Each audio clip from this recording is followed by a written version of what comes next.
Dans cette vidéo, nous allons déterminer l'ensemble des valeurs de x qui vont satisfaire l'inéquation avec la partie entière qui est définie par la partie entière de la valeur absolue de x plus 3 sur 4 moins 1 supérieur ou égal à 1.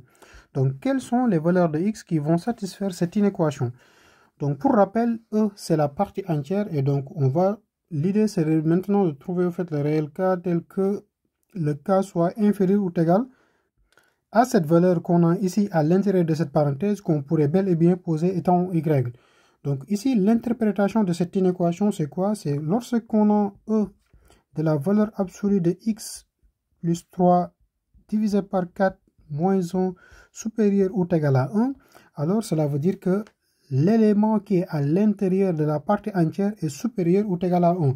Donc cela implique à résoudre cette inéquation, c'est-à-dire la valeur absolue de x plus 3 sur 4 moins 1 supérieur ou égal à 1.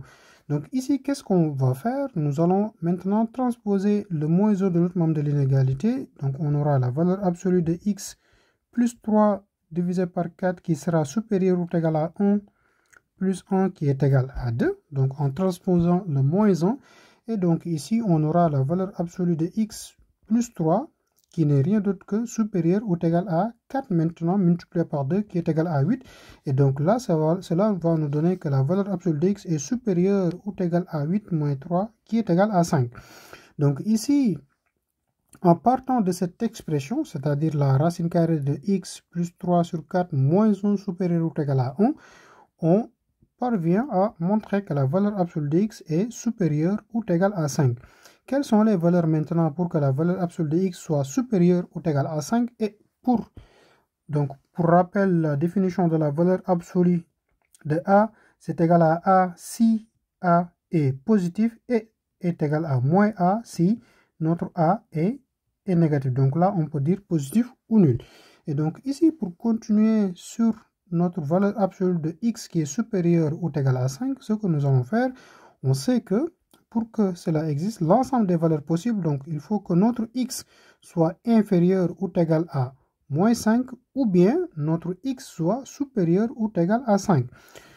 Par exemple, ici, la valeur, lorsque x est égal à moins 4, il ne sera pas possible. Pourquoi? Parce que la valeur absolue de moins 4 est égale à 4 et donc 4 n'est pas supérieur ou égal à 5. Donc cette valeur-là, elle est interdite en quelque sorte.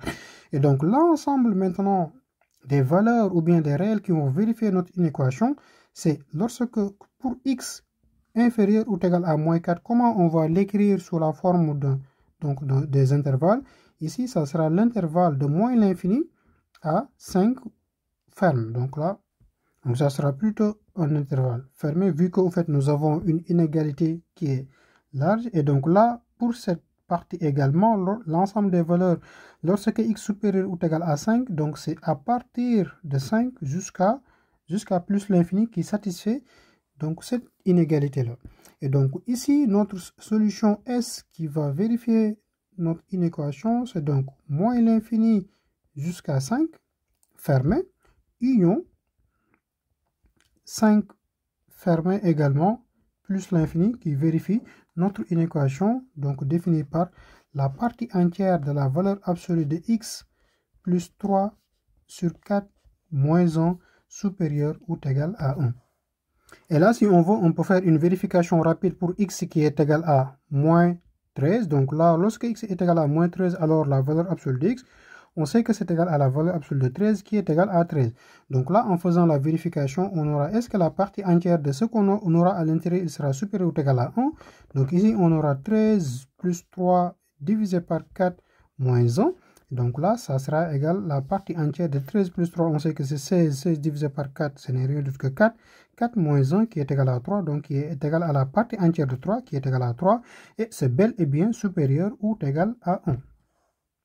Donc c'était tout pour cette vidéo dans votre chaîne YouTube MathPSW. Donc en fait, lorsque vous avez ces types d'exercices, ne vous paniquez pas parce que l'exercice, comme on l'a vu, c'est relativement simple. Regardez seulement la définition de la partie entière et les raisonnements logiques que vous aviez appris dans les classes antérieures pour pouvoir maintenant résoudre ces types d'exercices-là.